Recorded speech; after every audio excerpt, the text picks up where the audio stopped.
Hey All everyone. right. Hi, everyone.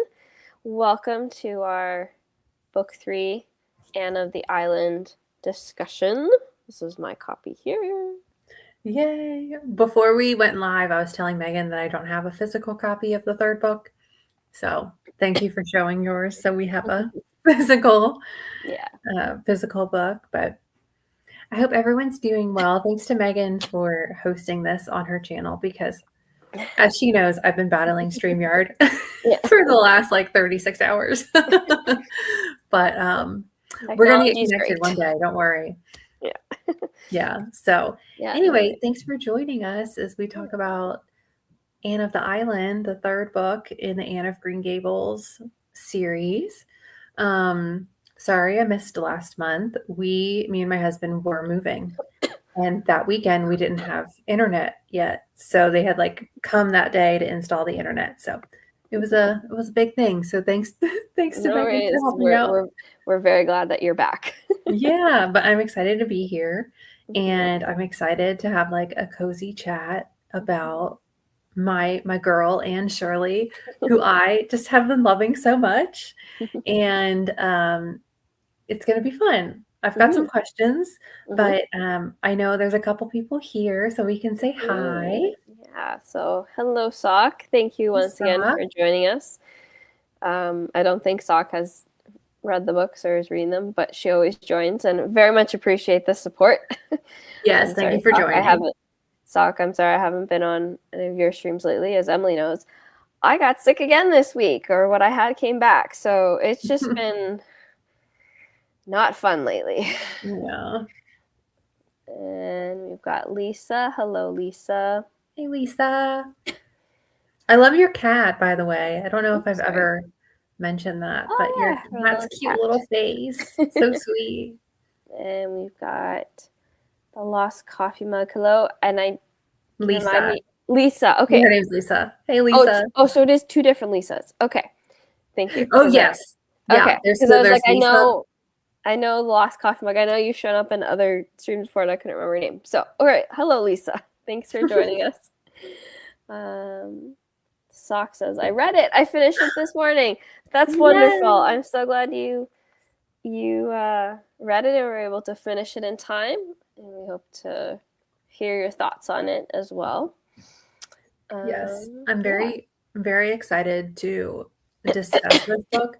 I was telling Megan earlier that once I got to the last 75%, I was just like, I gotta know what happens. So I read it all really quickly. In one day, I finished the book. So I didn't read the whole book in one day, but I finished the ending in one day. I got I had to know what happened. Yeah. Sock, where is this? Is your first Anne Shirley book? Oh my goodness. I hope you weren't confused. Yeah. Good. This is not really a series that's like the romance you just jump in the middle of series and stuff.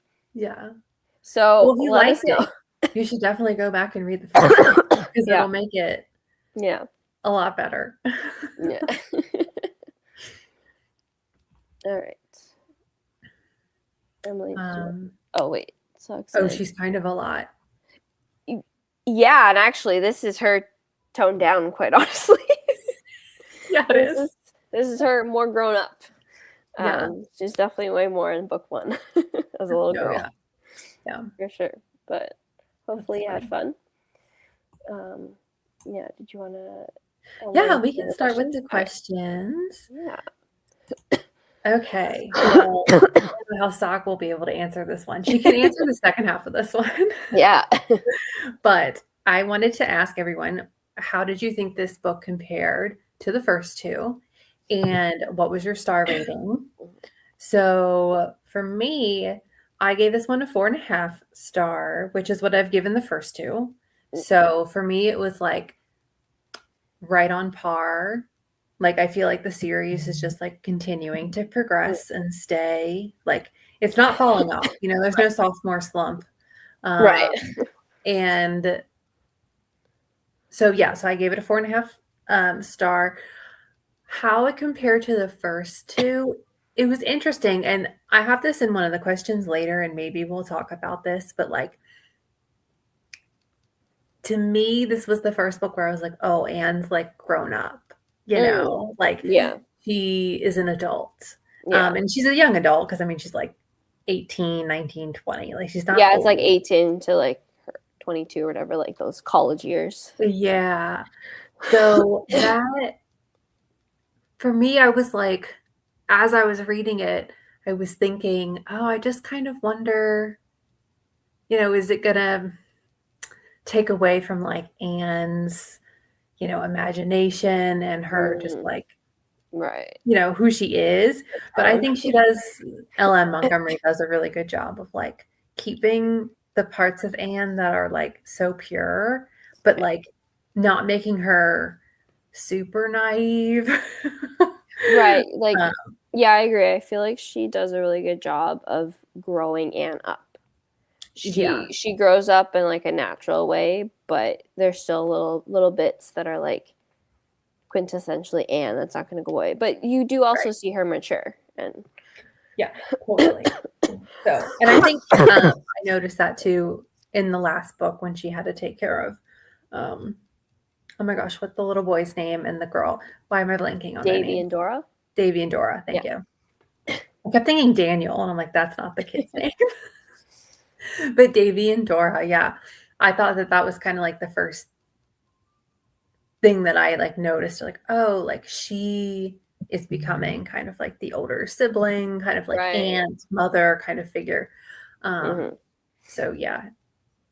I think, like you said, there's a good job of like growing Anne up in this book too, and kind of building off of that from book 2. Yeah, for sure. Yeah, I gave this one a 4-star. I've given the other ones 5 for me.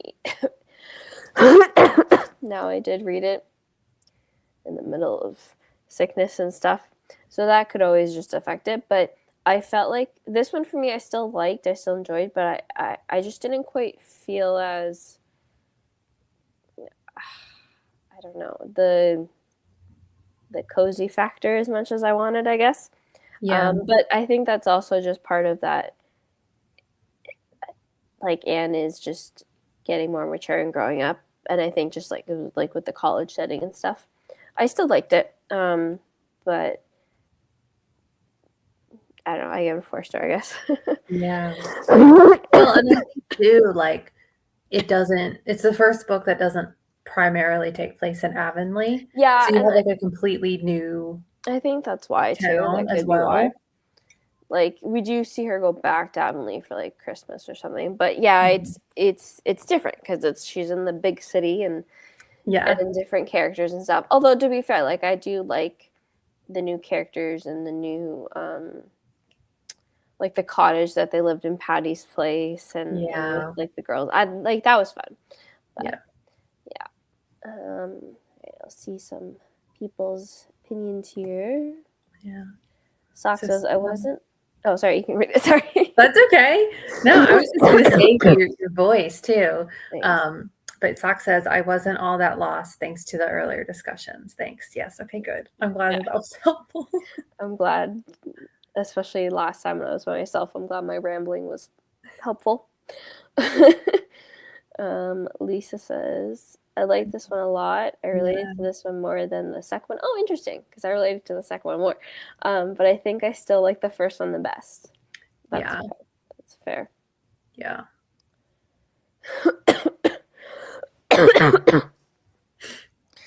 And Sock says, I didn't rate it. I think I was bringing the wrong energy to this book. Oh, interesting. Okay. I have given up rating, but if I had to rate it, it would be a 4.5. Yeah, I think that's where I'm sitting, Lisa. Like, I still really liked it, but I feel like at times there was just something missing for me. Yeah. And Sock says, I like the contrast between the big city and Avonlea. That's true. You do really start to understand like how isolated Avonlea is as she goes more and more into big city life. Yeah. What I liked about Patty's place was it felt more like Avonlea. So like a place like Avonlea. in Kingsport. So I thought that was fun. Yeah. Well, that was fun too, that with Patty's Place, that like it's not just like the girls living together, but they also have the older lady with them. Yes. That's like they're like to help like keep house. But it just brings that like almost like the feeling you would get if like Marilla was there or Mrs. Lynde or something. Like you get that other. Yeah, she reminded me of Mrs. Lynde in some ways. Yeah. Okay. Yeah, maybe you should start reading comments. Good, like. Yeah, that's fine. I can do it. Cough. All right. Ready for our next question then? Yeah. So what was your favorite moment, scene, or chapter from the book? When I was reflecting on this question, I realized that there were a lot of different parts of the book that I really liked. So I was like, how am I going to pick one?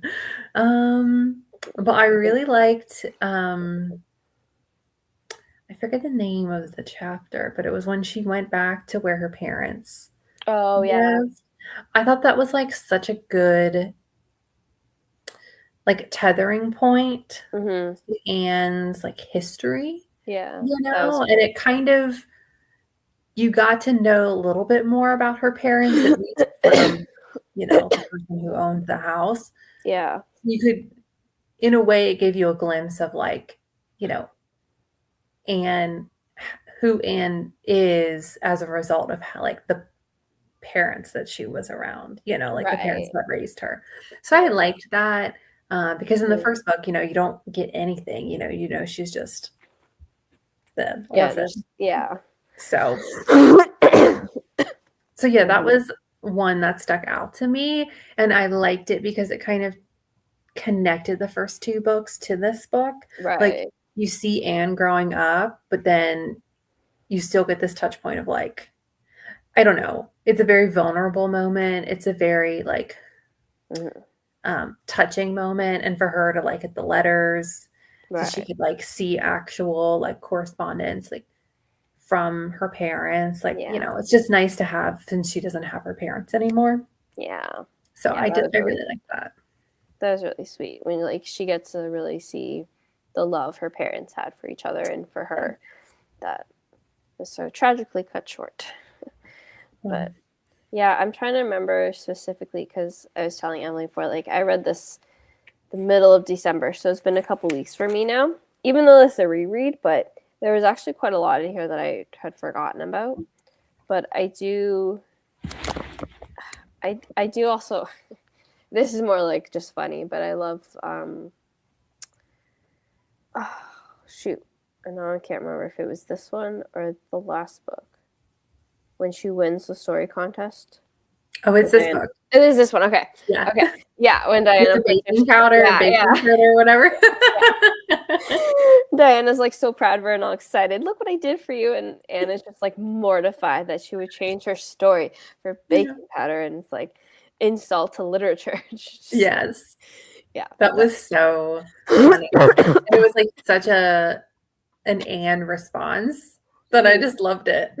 Yeah, and she tries to like keep it, not let Diana know like how much she really doesn't like it because Diana's so excited about it. Yeah. Yes, so thank you so much. Yeah, I don't know, like I really loved. I really loved like a lot of the scenes with all the girls like in the house and just chatting and them like. I don't know, it's like a college experience. Yeah, too, I think it just reminded me of like my time like living with roommates in our house and just like doing dinners together, staying up.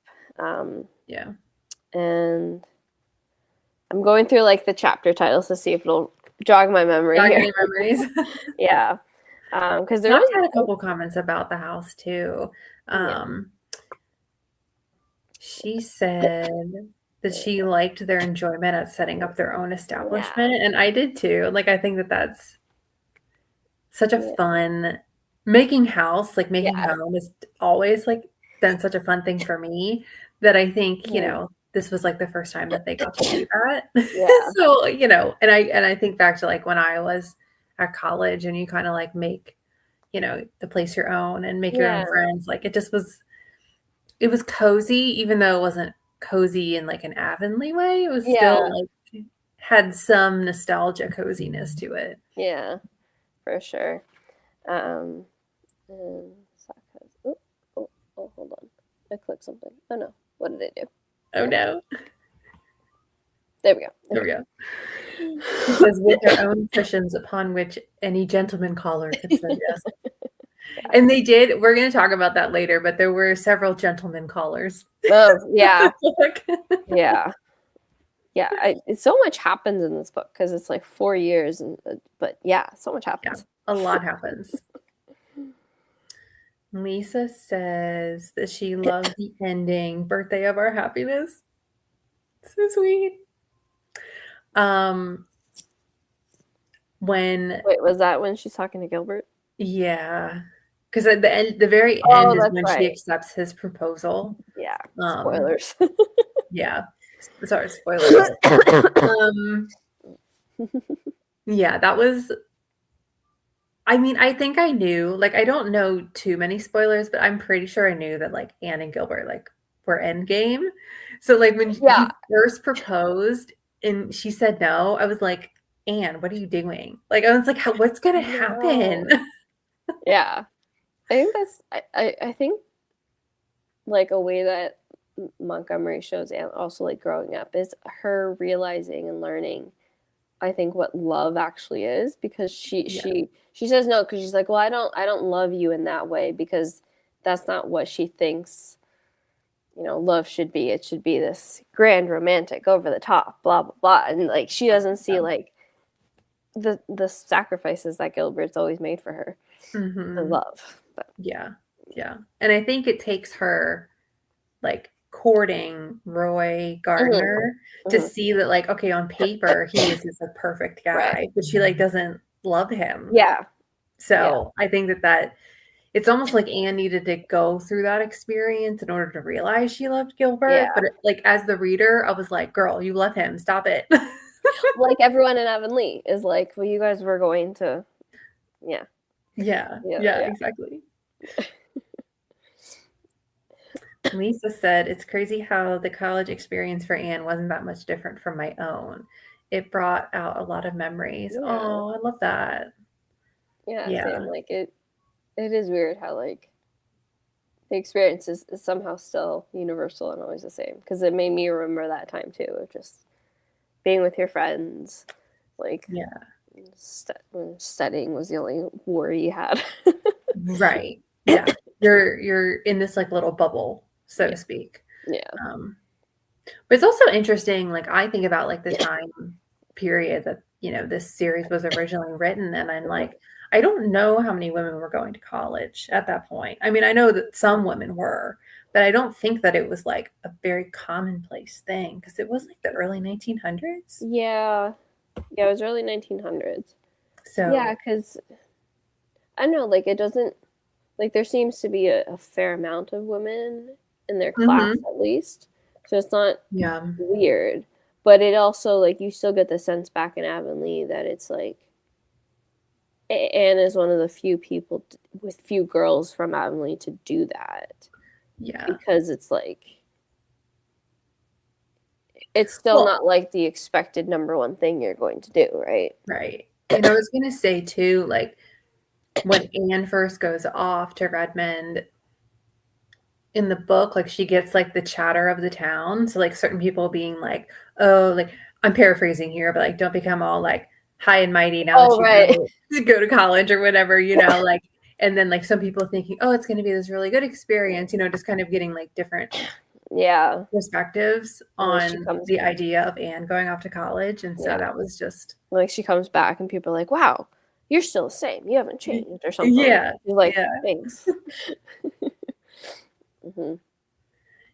Sock says it's very sad, but I liked the whole situation with Ruby. It was so human. Oh I texted I sent Megan a message and I was like, Not Ruby! Yeah. I was so distraught. I know. That was one of the parts I totally forgot about. So when I was reading it, it was like I was like feeling it again for the first time. So I was like, oh no.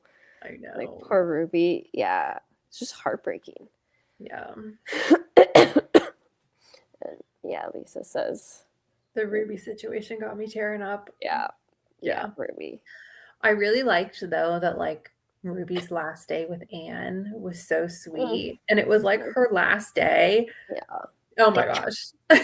Yeah. Like this is so just it's just so sad. But it's interesting to me, like, and this is not a question that I had listed, but it is one that I thought about while I was reading, because I was thinking about the way that Ruby's death is written and also like Matthew from the first book. And it's like, in my mind, I thought that they would like recall back to it more than they have throughout the whole series. Like, I think in the last book, they talked about visiting Matthew's grave like once or twice. And, you know, they do talk about the funeral for Ruby and whatnot, but like, and I don't know, because I haven't read the series, I don't know if it comes up later, but it just is interesting the way that like death, especially death of like younger people, is written in the book. Like, I just wonder, was it more commonplace at the time? Not commonplace, but was it more common than it is now? Like, I mean, because probably, it just seemed like if that was now, it would have been like, I don't know, this like really big deal that like someone so young, like in college, from this small town, died. But that was just something that struck me, where I was like, huh, that's interesting. But I didn't know if it was just the time it was written or you know, what it was. But. Yeah, no, I feel like, I don't know, because I feel like with Matthew's death at the end, I feel like all of it was so quick. So like you were sad and shocked, but then like the book was over.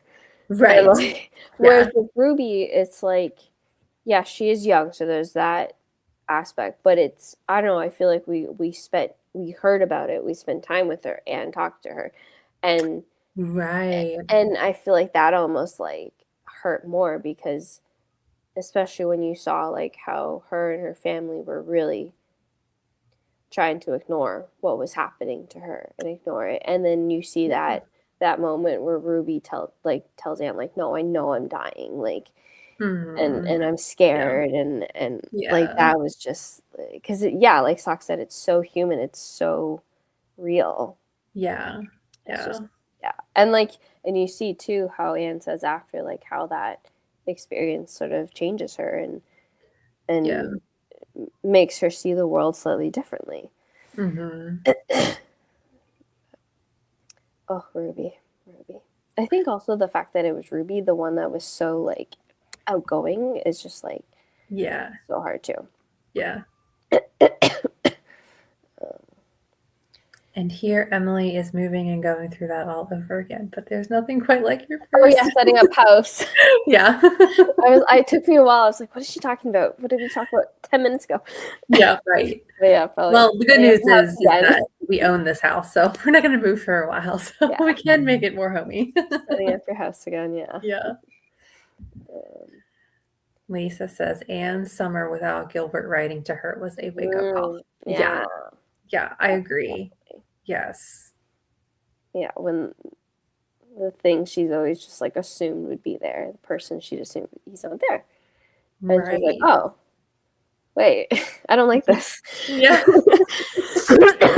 And also like, oh, he was doing that because he really cared for me. You know what I mean? Like, I think she just thought, oh, that's how he is probably. But like, no, it's because he cares about you.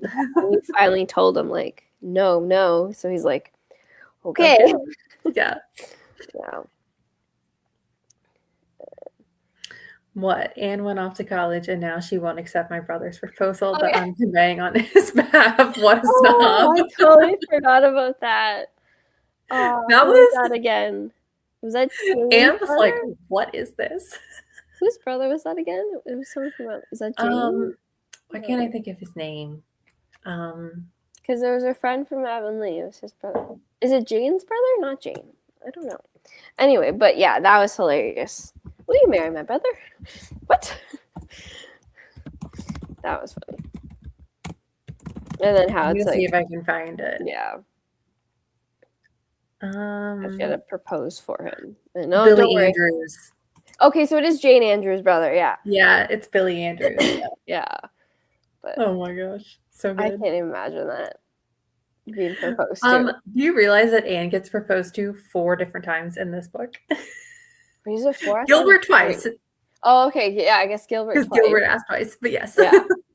I was like, dang. I love though too how like it was her. Was the Billy Andrews one before Gilbert's first proposal?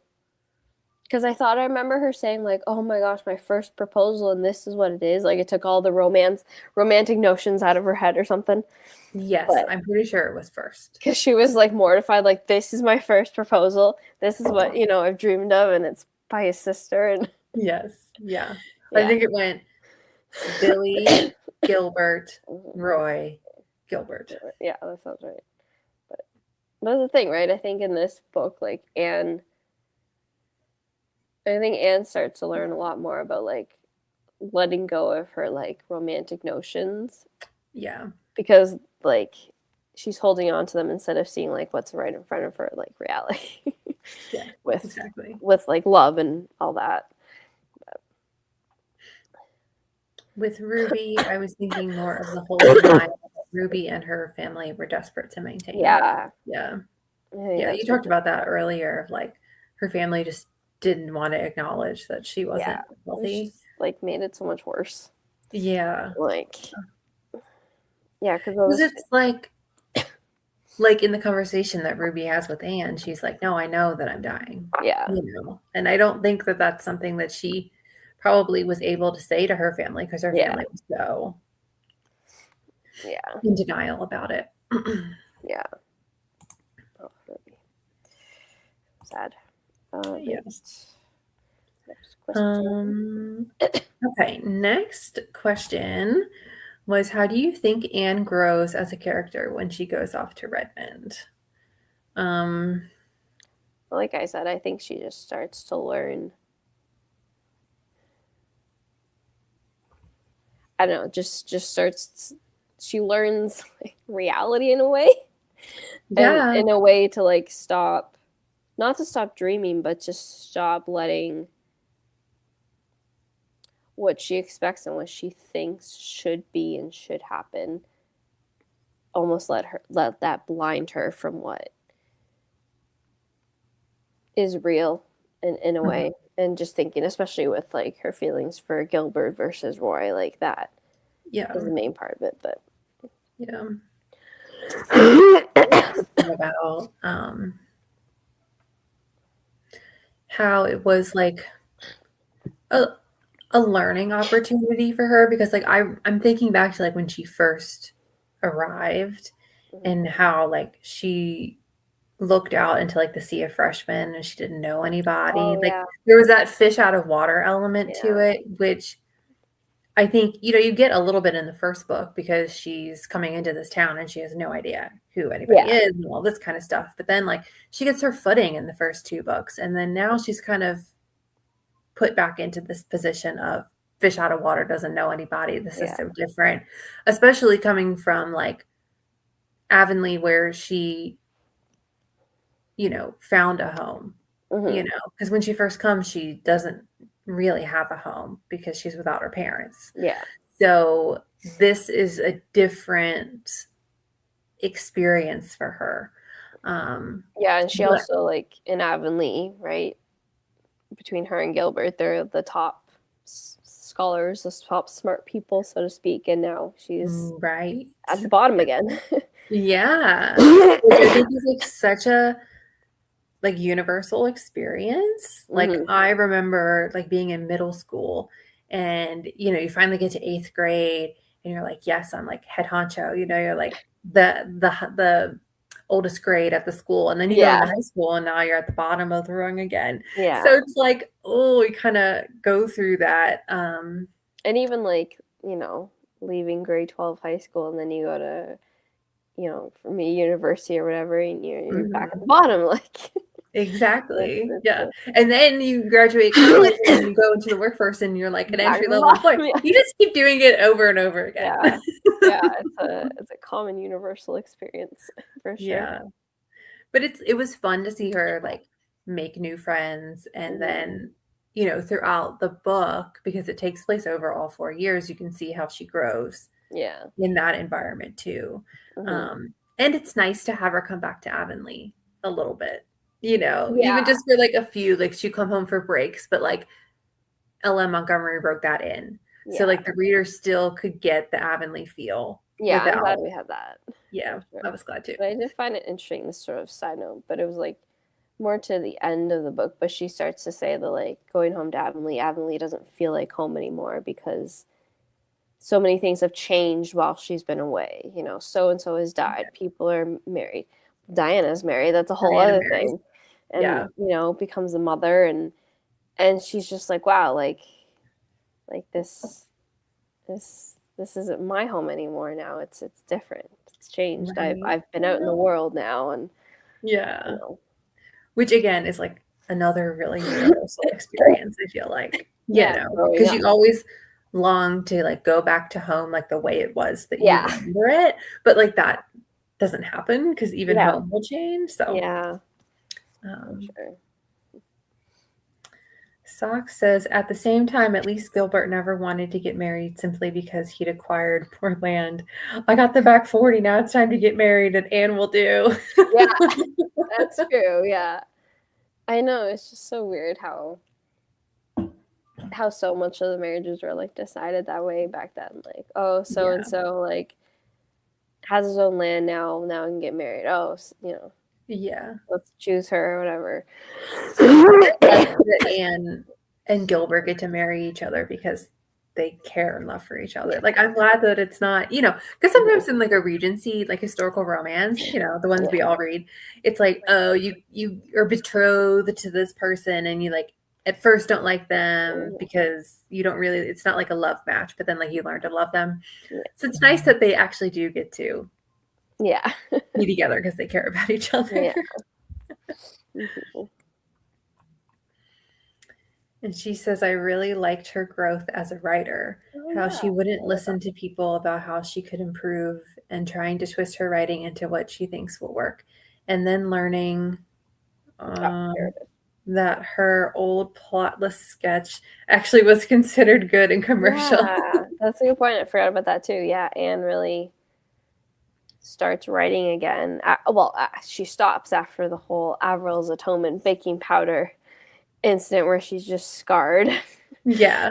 But yeah, and eventually she pulls out her old stories and stuff, and I think is it not Gilbert who asks her, like encourages her like to look again? Maybe I'm misremembering that, but so I feel like someone I don't know. You're right. I think it is somebody. I just can't remember. But anyway, then she sees like, what she wrote before and how she can, rewrite and improve it, and that, it's okay to like tell your story for, I don't remember what it was published in, like a... It was like a women's magazine? Yeah, something like that. Yeah. But that, like it's okay to make money from your writing. Yeah. For sure. Which I wonder if that's also, like... I do find it interesting that, like, how, like, Lucy Maud Montgomery makes Anne a writer as, like, she was a woman writer as well. Like... I was thinking that, too. Because I was like, I wonder how much L.M. Montgomery like put herself into Anne. Yeah. At least, when it comes to this, like the writing part of it. Yeah. And then I was thinking too about, isn't that interesting? Because I was thinking about Little Women and Jo was a writer. And I'm like, right, they're like women writers. Like, that's interesting. But I did enjoy. I feel like Anne grew a lot in several different areas of her life throughout the book, which made it enjoyable. Yeah. Because it wasn't one-dimensional growth. It was like a well-rounded growth. Yeah, and I think that's how Montgomery makes Anne grow up, like, realistically too. That, like, there's these different, especially this book, like the college years are those areas where you really, I think, as a person, really grow up and find yourself. So yeah, I'm just gonna go back to Lisa's comment here. Yeah, Lisa says, I think she does become more practical or realistic throughout the book, which totally. Yeah, but like she also doesn't lose that, I think, like, sense of wonder for the world. She doesn't become jaded or anything, which I appreciate. It's just that she does. She becomes more practical. Yeah, she still feels like Anne. Yeah. Yeah. She still has all of her, like, sort of big feelings and stuff, but yeah, I think she learns how to work through her feelings better, I think. Yeah. And Anne learning that Avonlea is writing instead of writing stilted dialogue about rich people. Yeah, because people want to read what's familiar to them. So if you're writing what's familiar to you, it's probably familiar to someone else as well. Yeah. All right. Okay. So, continuing on the college theme, what did you think of the new characters that were introduced at Redmond? And did you notice any difference between her friendships there versus Diana and, others in Avonlea? But I was especially thinking Diana because, they're like bosom buddies in the first one. Yeah. They're like soulmates. They're like best friends. So like for me, it was really nice when she like her and what is her name? I know Priscilla and then Priscilla. Philippa, and I always kept confusing Priscilla and Philippa. Yeah. So Priscilla is the one that comes with Anne to Redmond. Yeah, she was the one she already knew. And Phil is the new friend. Yeah. That's it. And so I really like the scene of them like becoming friends and like introducing themselves and in the graveyard. It's so just great. Yeah. And I really liked that Phil was this like well hashed out character. She was I feel like almost like more eccentric than Anne. Oh, definitely. Which is so funny. Yeah. She's just very like over the top, and she knows that she's not going to apologize for it. Like Yes. It was interesting because I was like, I mean, Phil and Diana are like so different, right? That it got me thinking about just like, oh, isn't that kind of like the way of it? You go off to college and you meet new people that you maybe wouldn't have met like in a small town. Yeah. And you can still be friends with them and you still have like a really good relationship with them. But I think that there's like a tenderness in the story between Anne and Diana, especially, in this book, Diana marries and like you said, she has a child and it's like she's growing up. And I liked the wedding chapter where like Anne talks about, getting Diana ready before the wedding and how they talked about how they dreamed about this, all these kind of things, and how like Diana will always be your friend, but like it's going to change because she's getting married. And I was just like, that is so like, again, it's just, this book felt the most relatable. Yeah, that's true for sure. So I like what Sock said though. Phil is also a lot. She is. She's a lot. She is. And they mention that so many times through the book that Phil says like, oh, like, I know you think I'm, I don't know, like vain or this or that, but you still love me, Anne, don't you? Like, right.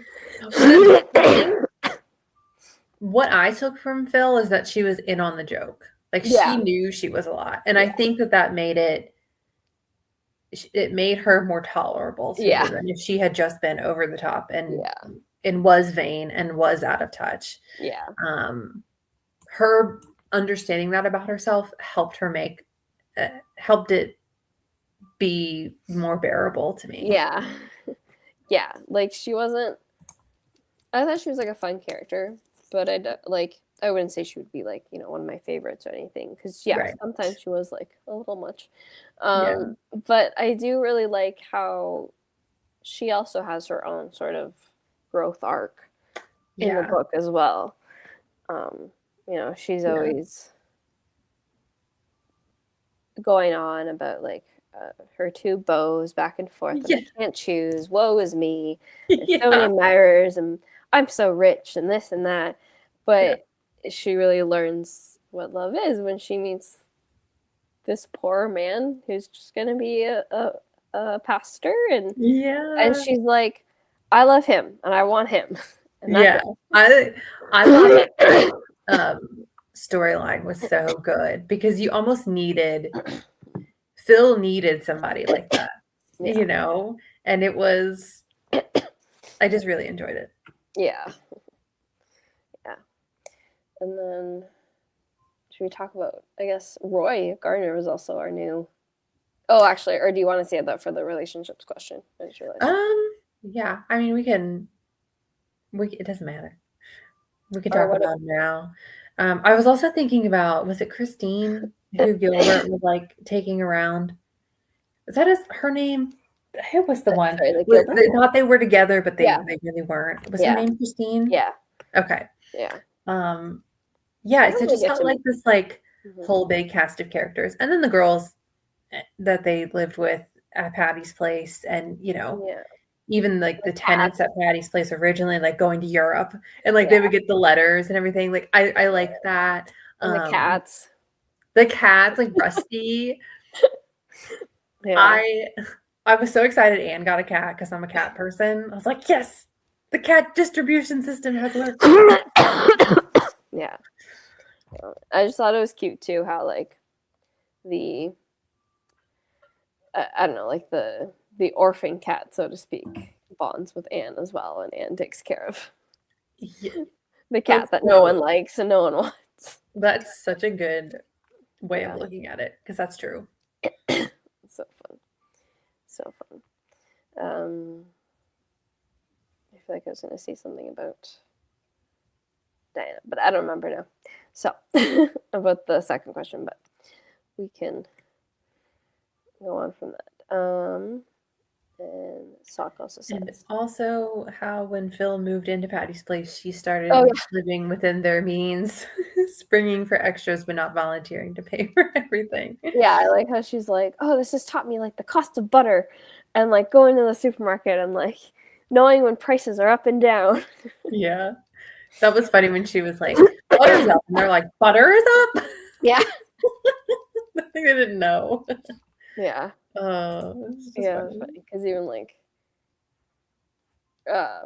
this sort of aside, but like for me, like this past like the holiday, like butter was on sale and stuff, was all the holidays and stuff, and like I've heard that in the past, but now like being married and stuff, and I was like, oh, like I'm stocking up on butter. It's like the good time to stock up. It's on sale. You gotta stock up. Butter's expensive now. Well, at least up here. Is it? I don't know how expensive it is here. We don't buy it a ton, so it usually lasts a couple of months before we have to buy it. So it's not like we're buying it every month, but I know. Right. No, we go through butter. My husband loves butter, so we go through pretty regularly. I mean, it is delicious. Alrighty. Next question is, and there's two more, this one and another one. What did you think of the relationships and proposals throughout the book? Which we kind of talked about a little bit already, but it is definitely a big focal point in this book versus the first two, which makes sense just based upon the age of everyone in the book. But it was funny to me. Like, I feel like the Billy Andrews proposal like came out of nowhere. I was like, what? Yeah. Which I think Anne also feels that way too. Like, I think that it's written in that way for it to be like, what are you doing? So after his proposal, I was kind of like, oh, okay, that's what we're getting into. Like, Right. and then, everybody else too, having relationships, and, Phil and Diana, and then Anne's additional proposals. Yeah. But it was also fun to see them like navigate courtship. Like I thought that was Yeah. a really sweet addition to the story. And the romantic in me really did like to see on the page Roy Gardner's courtship.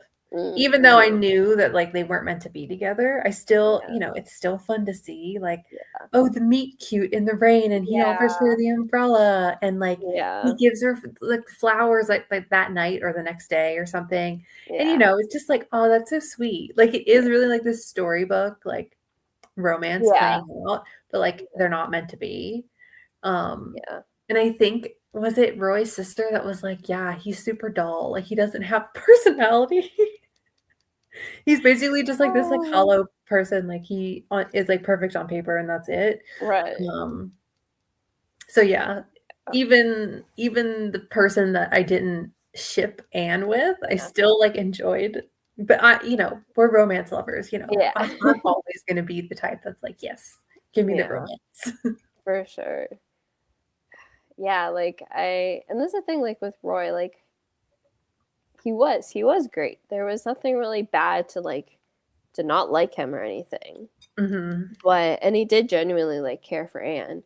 But I did feel bad for him when Anne basically rejects him when he proposes, and he's like, what, so you just been like stringing me along? Like she's like, no, but I mean, like, but obviously that's probably how it felt like. Yeah, I do wish that there was a way that their relationship could have ended and Anne could have realized that she didn't want to be with him without him having to propose to her. Yeah, I know. I feel like that was like too harsh. Yeah. A little harsh, yeah, but and then so we've got all of Anne's many proposals. We've got Phil marrying Jonas, Diana marrying Fred. Well, we knew about Diana being engaged from last book, but Diana has a wedding. Mm-hmm. Did we have any other? Yeah, they're talking about Janet in the comments. Wait, was Janet the other girl they lived with? I think so. For the life of me, I can't remember the fourth girl. Yeah, I can't either. Oh boy. Okay, so let me see. Hold on. Sock to the rescue.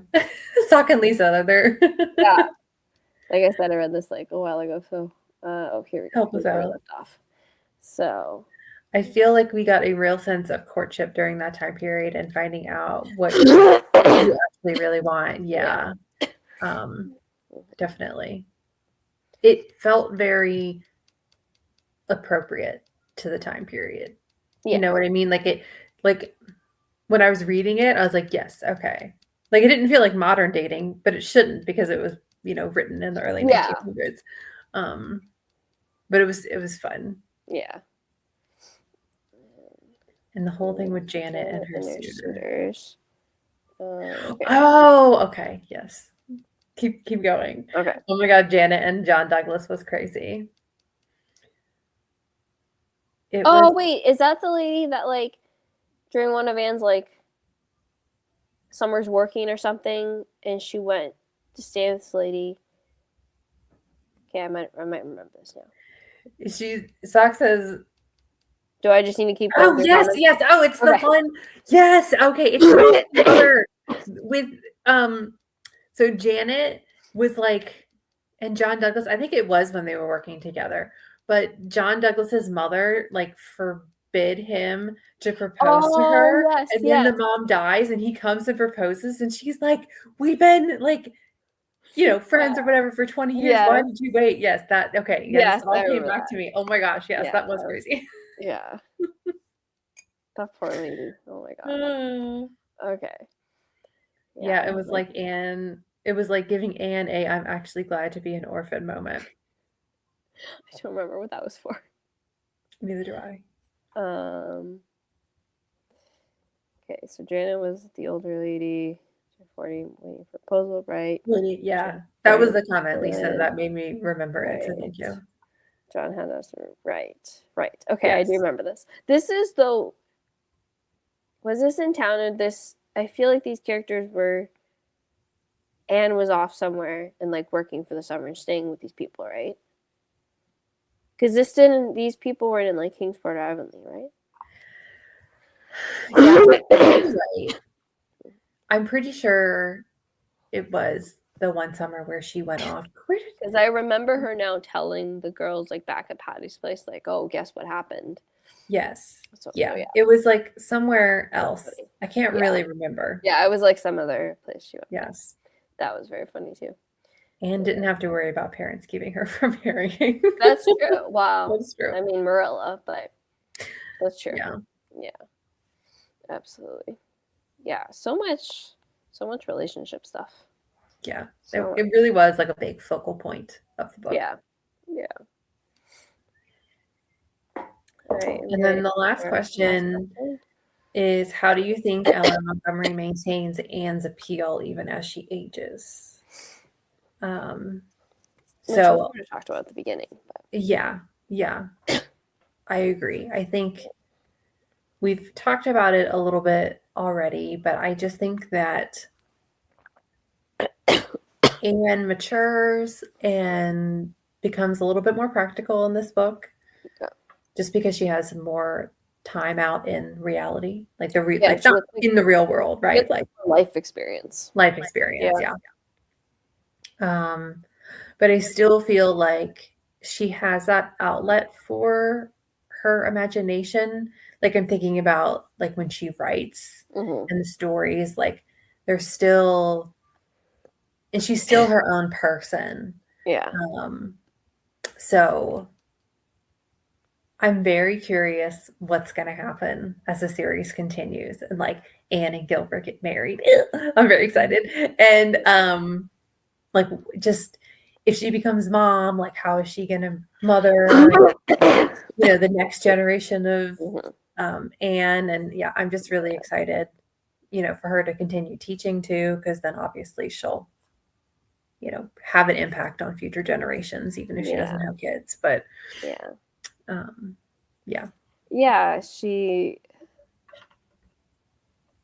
I think what really makes Anne is just like her outlook on the world and her sense of wonder for simple things, simple everyday things. And I feel like she keeps that throughout. But I definitely think, she grows up more, she gets more practical. Especially the whole thing with Gilbert, I think really helps her realize that like sometimes like your expectations and imagination of what something should be can really hinder you from seeing the different beauty that's in front of you and the different love that's there. Side note too, we talk about how like the scare of Gilbert almost dying. Oh my gosh. I was very concerned about Gilbert. Because I know that Ella Montgomery is not afraid to kill off a character. So I was like, what are we doing? You're like, I didn't think this was how it was going to go. I did not think he was going to die. But see, it's also like, it was Gilbert dying that finally woke Anne up. And it's that like, and she says like, when Anne's worried, like, oh, it's too late now. I've waited too long. And like, it very well could have gone the other way and it could have been too late. And I think Anne really realizes like how lucky she got with Gilbert, getting better and surviving. But but like that's another thing where it's like I feel like that thing was like the like the knowledge of like Gilbert's sick and almost dying. It's like it was very like I don't know. It felt almost like a last minute thing at the end almost because it's like it's near the end of the book and oh my gosh, it's like what we call like with the end of the romance books where there's like the exciting thing, like right at the end or something. I forget the. Oh, it's like the big moment. What the heck is it called? But you know what I'm talking about, right? Where it's yeah. I know. But anyway, that's sort of what it felt like. Yeah. What is it called? That's gonna bother me. All I'm thinking is third act breakup, and I know, but it's not the breakup. It's like that's not right. It's like when, like, I don't know, they get kidnapped near the end of the book, and they gotta go save her, and not this book, but like romance books in general, right? Yeah. But anyway, the climax. Thank you, Lisa. We were like, we don't know words. Yeah. It just felt like that last like bomb thrown into the end of the story. Yes. Yeah. The denouement to his ex-wife. Maybe could be that. Yeah, because I mean, all of a sudden it's like Anne sees the person walking down the lane, and she's like, "How was Gilbert?" And he's like, "Oh, he's gonna be fine, totally better." And you're like, "Oh, okay, is that it?" What? He's okay. Yeah. Let's go back to the comments here. Lisa says, I feel like so invested in the first book that it's easy to continue to care about what happens to her. Yeah. Yeah. Oh, I'm curious. What's Sock's opinion, because she didn't read the first two. Right.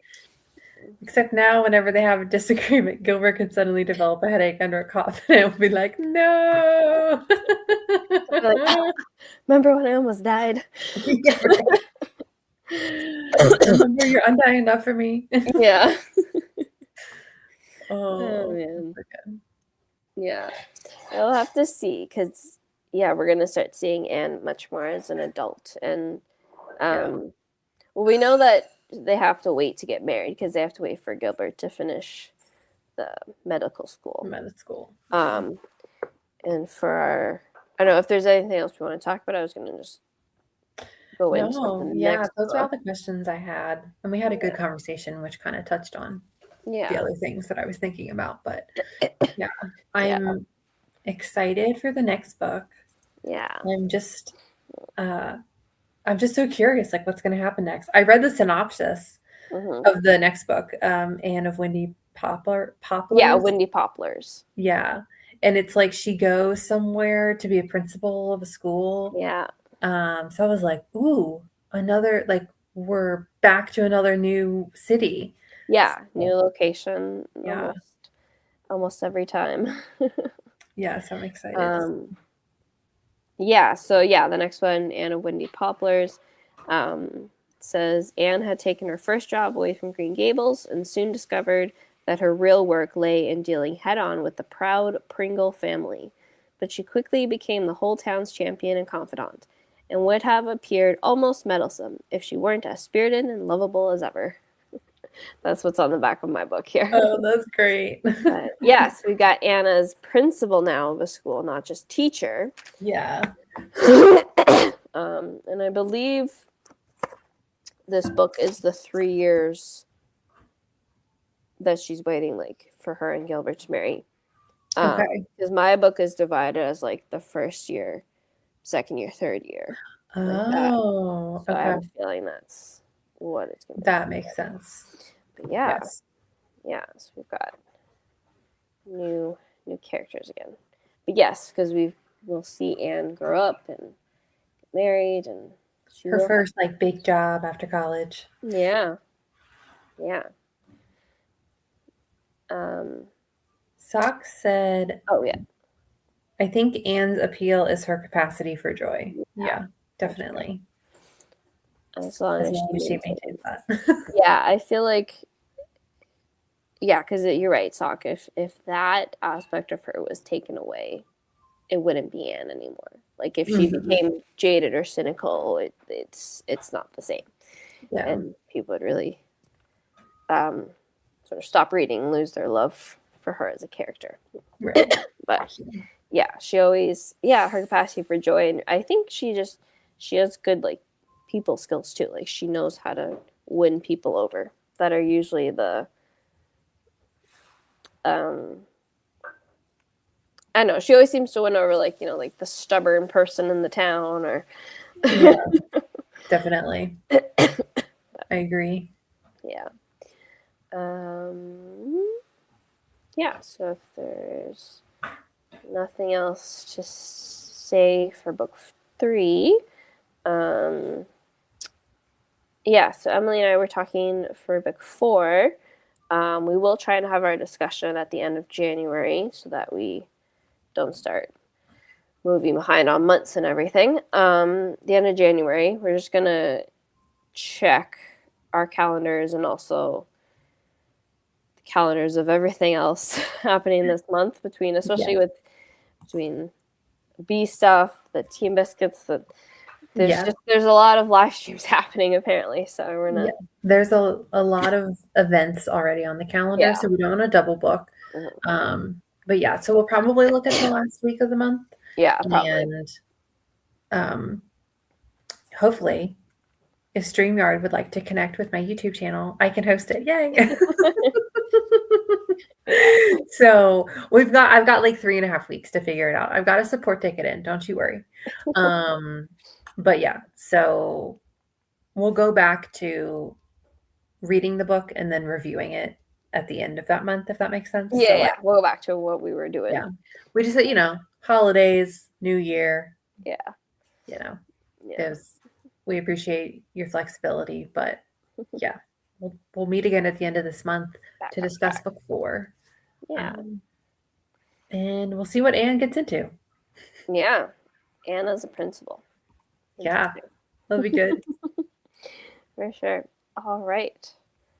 Well, we will end it there then, I guess. We had a good hour discussion. Thank you, everyone, for coming. Thank you, Sock and Lisa, for your insight and your lovely comments and being here, supportive as always. Appreciate it. And appreciate it. Thanks to anyone who's watching back as well. Yeah. Who couldn't make it. We hope you enjoyed discussion in the book, and we hope to see you next month. Next time, the end of this month. Yeah. And thank you, Emily, again for leading and coming back to us. Yes, no problem. Thank you, librarians Emily and Megan. You're very welcome.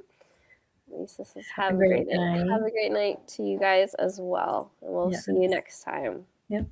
All right. Bye. Bye.